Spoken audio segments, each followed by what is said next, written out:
Hello, नमस्कार दोस्तों, स्वागत है आपका हमारे यूट्यूब चैनल विद्या आईएएस ऋषिकेश में।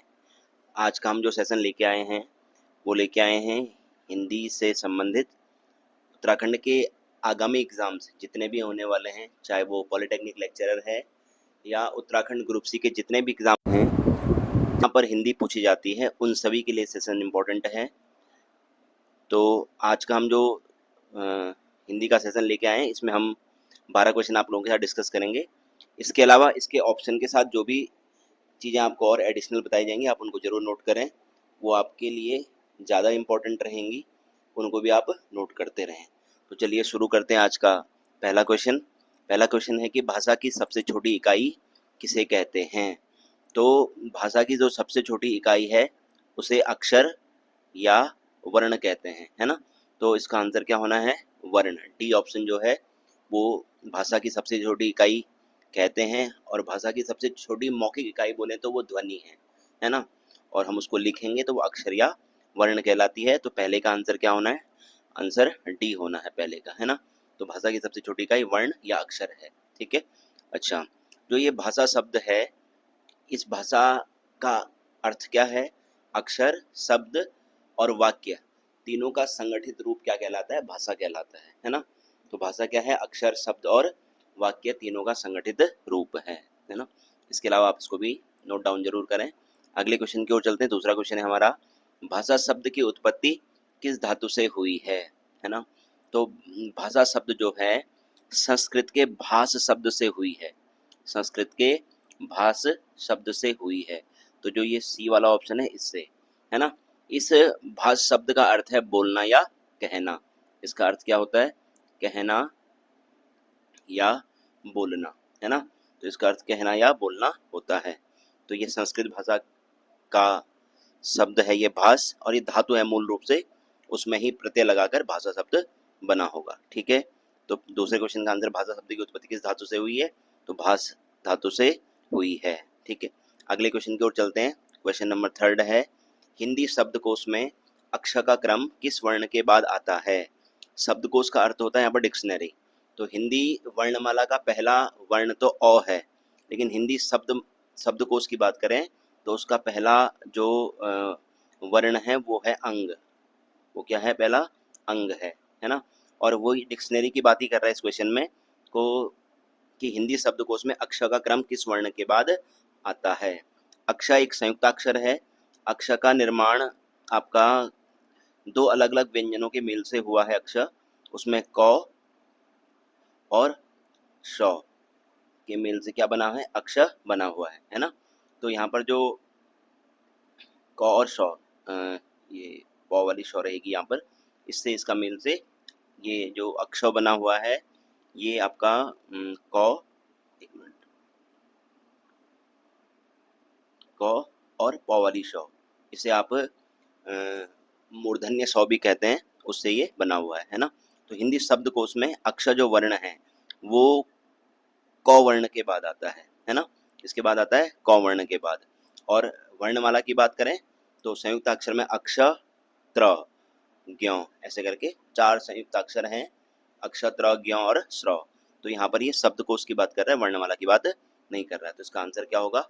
क के बाद अक्षर का क्रम आएगा, है ना। तो तीसरे क्वेश्चन का आंसर क्या है? क।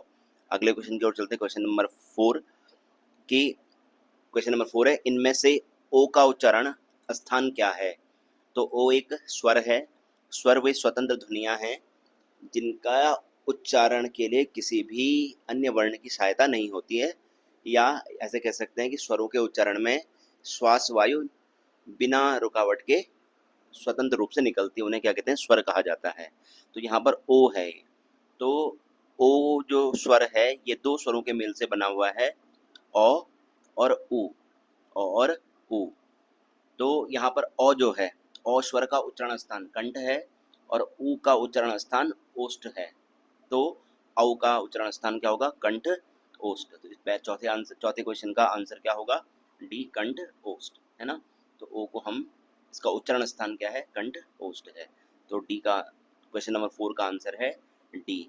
अगला क्वेश्चन है क्वेश्चन नंबर 5, निम्नलिखित में से कौन सी पश्चिमी हिंदी की बोली नहीं है? हिंदी भाषा की 5 उपभाषाएं हैं, जिसमें पश्चिमी हिंदी, पूर्वी हिंदी, राजस्थानी हिंदी, बिहारी हिंदी और पहाड़ी हिंदी। इन 5 उपभाषाओं के अंतर्गत अलग अलग बोलियों को रखा गया है ना। इन 5 उपभाषाओं के अंतर्गत अलग अलग बोलियों को रखा गया है। तो इस क्वेश्चन में कह रहा है कि पश्चिमी हिंदी की बोली नहीं है। तो यहाँ पर जो बघेली है, जो ये बघेली है, ये पूर्वी हिंदी की बोली है, इसलिए ये कहाँ पर नहीं होगा, पश्चिमी हिंदी के अंतर्गत नहीं आती, ये पूर्वी हिंदी के अंतर्गत आती है बघेली, है ना। इसके साथ एक चीज़ और जान लीजिए कि हिंदी की 5 उपभाषाएं हैं और 17 बोलियां हैं। कितनी बोलियां हैं? 17 बोलियां हैं। लेकिन हरदेव बाहरी जी ने हिंदी की बोलियों को 18 बताया है। उन्होंने दक्षिणी बोली को पश्चिमी हिंदी के अंतर्गत रखा है, तो उसको भी वो एक बोली मानते हैं। इस वजह से हरदेव बहारी 18 बोलियों को मानते हैं, और वैसे जनरली बुक में आपको 17 मिलेगा, लेकिन आप स्टैंडर्ड हिंदी की अच्छी बुकों में हरदेव बहारी का नाम आता है, तो आप 18 ही याद रखिए। 18 बोलियां हिंदी की हैं, और जो 18 बोलियां हैं उनको 5 उपभाषाओं में कैटेगराइज कर गया है या वर्गीकृत किया गया है। पश्चिमी हिंदी, पूर्वी हिंदी, बिहारी हिंदी, पहाड़ी हिंदी और राजस्थानी हिंदी। तो इसका आंसर है यहाँ पर क्या नहीं है, तो बघेली नहीं है। तो 5th का हो गया आंसर बघेली। अगला क्वेश्चन है इसमें, त्रिशा पड़ोसी से भोजन मंगवाती है, वाक्य में कौन सी क्रिया है? क्रिया जिससे किसी कार्य का करना या होना पाया जाए उसे हम क्रिया कहते हैं। मैंने जहाँ पर हमें किसी कार्य की होने की या करने की जानकारी मिल रही है तो उसे हम क्रिया कहते हैं। क्रिया हम अलग अलग पढ़ते हैं, सकर्मक क्रिया पढ़ते हैं, अकर्मक क्रिया है, उसके अलावा द्विकर्मक क्रिया है, प्रेरणार्थक क्रिया है ना, क्रियार्थक संज्ञा है। ये अलग अलग प्रकार की क्रिया हैं। यहाँ पर त्रिशा पड़ोसी से भोजन मंगवाती है, इस वाक्य में कौन सी क्रिया है? तो इस वाक्य में है प्रेरणार्थक क्रिया। प्रेरणार्थक क्रिया किसे कहते हैं?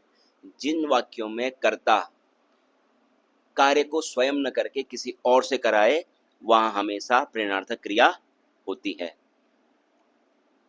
वहां हमेशा प्रेरणार्थक क्रिया होती है। तो इसका आंसर क्या होना है यहाँ पर? इसका आंसर होना है ऑप्शन डी। और यदि प्रेरणार्थक क्रिया के अंतर्गत भी हम 2 कैटेगरी, प्रथम प्रेरणार्थक, द्वितीय प्रेरणार्थक। यदि कर्ता सामने वाले से काम कराए तो वो प्रथम प्रेरणार्थक है। यदि कर्ता सामने वाले को किसी तीसरे व्यक्ति से कार्य करने के लिए कहे तो वो क्या है? द्वितीय प्रेरणार्थक है।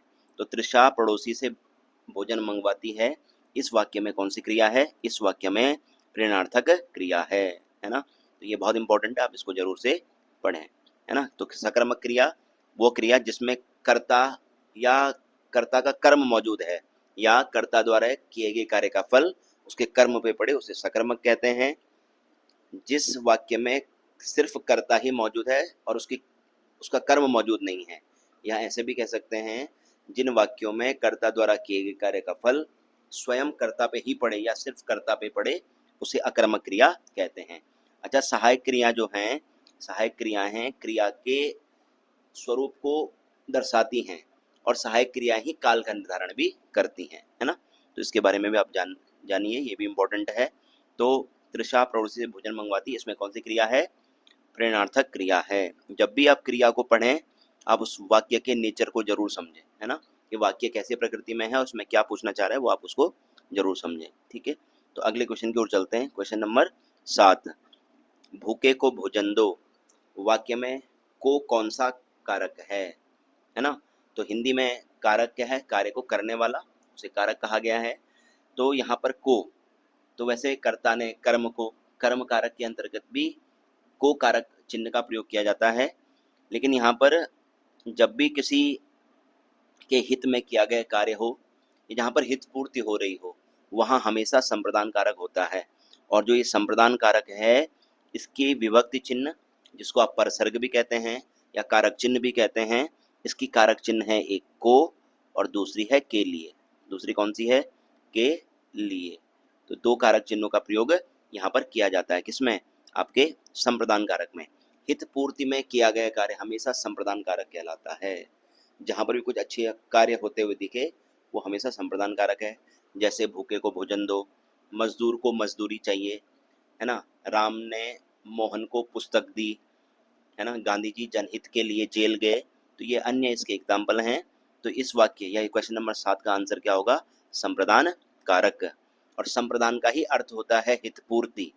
इसीलिए जहाँ पर कार्य अच्छे के लिए किए गए हों और वहाँ कारक पूछ ले, वहाँ पर या अच्छाई के लिए कार्य किया गया हो, वहाँ कारक पूछ ले और को विभक्ति चिन्ह या के साथ के लिए का प्रयोग हो रहा हो, तो वो हमेशा कौन सा कारक होता है? संप्रदान कारक होता है ना। तो इस क्वेश्चन का आंसर है संप्रदान कारक। अगले क्वेश्चन को चलते हैं, क्वेश्चन नंबर 8 है ना। जलोर्मी शब्द का संधि विच्छेद क्या होगा? है ना। तो पहले यहाँ पर एक शब्द है संधि, है ना। वर्णों का मेल हमेशा संधि कहलाती है। संधि जो है वो किसका मेल है? वर्णों का। वर्णों का। शब्दों का मेल संधि कभी नहीं हो सकती है। शब्दों का मेल संधि कभी नहीं हो सकता है ना। तो वर्णों का मेल क्या कहलाता है? संधि कहलाता है। जलोर्मी शब्द का संधि विच्छेद क्या है? तो जो जल धन ऊर्मी, जो डी ऑप्शन है, ये जलोर्मी शब्द का संधि विच्छेद है। ऊर्मी का अर्थ होता है लहर या तरंग कह लेते हैं ऊर्मी को, है ना। और ऊर्मी को शुद्ध लिखने के लिए बड़ी ऊ और मी पे छोटी ई की मात्रा लगेगी, है ना। ऊर्मी, जलोर्मी। अच्छा, अब आता है संधि के भेद हैं। तो किस भेद के अंतर्गत आएगा? जब पहले शब्द की अंतिम ध्वनि अ या आ हो और दूसरे शब्द की प्रथम ध्वनि उ या ऊ हो, तो इनके मेल से जो विकार उत्पन्न होता है वो ओ में कन्वर्ट हो रहा है, वो ओ में बदल रहा है। जो विकार परिवर्तित होके बन रहा है वो ओ बन रहा है। तो ये हमेशा जो आपका गुण संधि, कौन सी संधि के अंतर्गत है? ये गुण संधि के अंतर्गत आएगा ये, है ना। स्वर संधि के भेद हैं गुण संधि, दीर्घ स्वर संधि, वृद्धि स्वर संधि, अयादि स्वर संधि, है ना। और आपका गुण स्वर संधि और एक यण स्वर संधि। तो ये सब किसके भेद हैं? स्वर संधि के भेद हैं। तो जलोर्मी शब्द का संधि विच्छेद क्या होगा? जलधन ऊर्मी, ठीक है। और ये किस संधि का भेद है? गुण स्वर संधि का भेद है ना। तो जलधन ऊर्मी, ऊर्मी का अर्थ होता है तरंग। तो क्वेश्चन नंबर 8 का आंसर क्या होगा? डी ऑप्शन होगा, जलधन ऊर्मी। अगले क्वेश्चन की ओर बढ़ते हैं, क्वेश्चन नंबर 9। रेलगाड़ी शब्द का या रेलगाड़ी शब्द का समास विग्रह क्या होगा? तो रेलगाड़ी, समास हम पढ़ते हैं, है ना। समास का अर्थ होता है संक्षेपण करना या संक्षिप्त करना, है ना। तो जहाँ पर हमें ये वाक्यों में या आपका जहाँ पर आप पद्य लिखते हैं वहाँ पर आप इसका प्रयोग देखने को मिलेगा, ठीक है। तो रेलगाड़ी शब्द जो है इसका समास विग्रह होगा रेल पर गाड़ी। ये बहुत इंपॉर्टेंट है। रेल की गाड़ी नहीं होके क्या होगा? रेल पर गाड़ी। अगर हम इसको समास के अलग अलग भेद पढ़ते हैं आप, तत्पुरुष समास, उसके अलावा आप द्विगु समास, द्वंद्व समास, कर्मधारय समास, बहुव्रीहि समास, तो ये रेल पर गाड़ी ये तत्पुरुष समास के अंतर्गत आएगा। और तत्पुरुष समास में भी संबंध तत्पुरुष, अधिकरण तत्पुरुष, मैं पे पर, जहाँ पर कारक चिन्ह में मैं पे पर का प्रयोग हो वो आपका अधिकरण तत्पुरुष है, जहाँ पर आधार की बात करता है अधिकरण कारक में, और यहाँ पर कारक चिन्ह का प्रयोग हुआ है। तो ये कौन सा आपका तत्पुरुष है? ये अधिकरण तत्पुरुष है। कौन सा तत्पुरुष है? अधिकरण तत्पुरुष है। रेल की गाड़ी नहीं होता है, जो इसका विग्रह होगा वो होगा रेल पर गाड़ी। तो प्रश्न नंबर 9 का आंसर क्या है? सी आंसर है, रेल पर गाड़ी। और ये तत्पुरुष समास का उदाहरण है। और तत्पुरुष के भी अंतर्गत जाएंगे, बताएंगे, पूछेगा, तो वहां पर आएगा आपका कौन सा? अधिकरण तत्पुरुष। अगले क्वेश्चन की ओर चलते हैं, क्वेश्चन नंबर 10। क्वेश्चन नंबर 10 है, जो धातु के अंत में जोड़ा जाता है उसे क्या कहते हैं? है ना। तो यहाँ पर थोड़ा सा अगर शब्द के अंत में भी जोड़ें तो और धातु के अंत में भी जोड़ें तो उसे हम कहते हैं प्रत्यय। उसे क्या कहा जाता है? प्रत्यय कहा जाता है ना। तो प्रत्यय धातु के अंत में या शब्दों के अंत में जुड़ने वाले अविकारी शब्दांश हैं, है ना। अच्छा, यहाँ पर एक ऑप्शन है उपसर्ग, तो इसका आंसर तो प्रत्यय है, शब्द के अंत में जुड़ते हैं।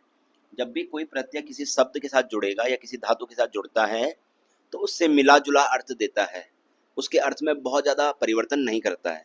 लेकिन जब भी किसी शब्द से पहले उपसर्ग जोड़ा जाए तो उपसर्ग शब्द के अर्थ को ही बदल देता है। उपसर्ग हमेशा शब्द से पहले लगता है और वो क्या करता है? शब्द के अर्थ को ही बदल देता है। तो उपसर्ग और प्रत्यय में यही अंतर है कि मूल अगर परिभाषा में देखा जाए तो प्रत्यय लगकर शब्द से मिला जुला अर्थ आता है और उपसर्ग जब शब्द के साथ जुड़ेगा तो उसके अर्थ को ही बदल देता है ना। तो यहाँ पर लिखा है कि जो धातु के अंत में जोड़ा जाता है उसे क्या कहते हैं? तो इसका आंसर होगा प्रत्यय, है ना। और प्रत्यय क्या है, अविकारी शब्दांश हैं ये, ठीक है, शब्द के अंश कहा जाता है, ठीक है बात। तो 10 का आंसर क्या होगा, डी। अगले क्वेश्चन को चलते हैं, क्वेश्चन नंबर 11, ये 11वां क्वेश्चन है यहाँ पर। अंशुमाली किसका पर्यायवाची शब्द है, अंशुमाली किसका पर्यायवाची शब्द है। तो ये क्वेश्चन नंबर 11 का आंसर है सूर्य, है ना। अंशु मतलब होता है किरण, और माली, माली मतलब होता है जो माला से संबंधित शब्द है। तो ये सूर्य का पर्यायवाची अंशुमाली, है ना। तो सूर्य का पर्यायवाची मार्तंड भी होता है। जो दोपहर का सूर्य है उसे मार्तंड कहते हैं, दिन में जो सूरज दिखता है उसे मार्तंड कहा जाता है। तो मार्तंड भी सूर्य का पर्यायवाची है ना। अंशुमाली भी सूर्य का पर्यायवाची है। तो यहाँ पर ये अंशुमाली किसका पर्यायवाची है, सूर्य का पर्यायवाची है। अच्छा, इसमें पहला ऑप्शन है हाथी। हाथी के कुछ इंपॉर्टेंट पर्यायवाची, जैसे करी हाथी का पर्यायवाची है, कुंजर वो भी हाथी का पर्यायवाची है, गयंद ये भी हाथी का पर्यायवाची, जो एग्जाम में बहुत बार पूछे गए हैं हाथी के पर्यायवाची। उसके अलावा जो दूसरा ऑप्शन है सांप, सांप के पर्यायवाची में आपने व्याल, बहुत इंपॉर्टेंट है ये, व्याल एग्जाम में बहुत पूछा गया कि व्याल किसका पर्यायवाची है, तो सांप का पर्यायवाची है। उसके अलावा सांप का एक पर्यायवाची है पन्नग, पन्नग भी सांप का ही पर्यायवाची है। उसके अलावा एक अही, अही भी सांप का पर्यायवाची है। तो सांप के अलग अलग पर्यायवाची जो एग्जाम में पूछे गए हैं। अगला एक ऑप्शन है यहाँ पर चंद्रमा, चंद्रमा के पर्यायवाची तो आसान है, इसको शशांक भी कहते हैं, है ना। उसके अलावा इंदु एक बहुत इंपॉर्टेंट है, इंदु एग्जाम में इंदु बहुत बार पूछा गया है।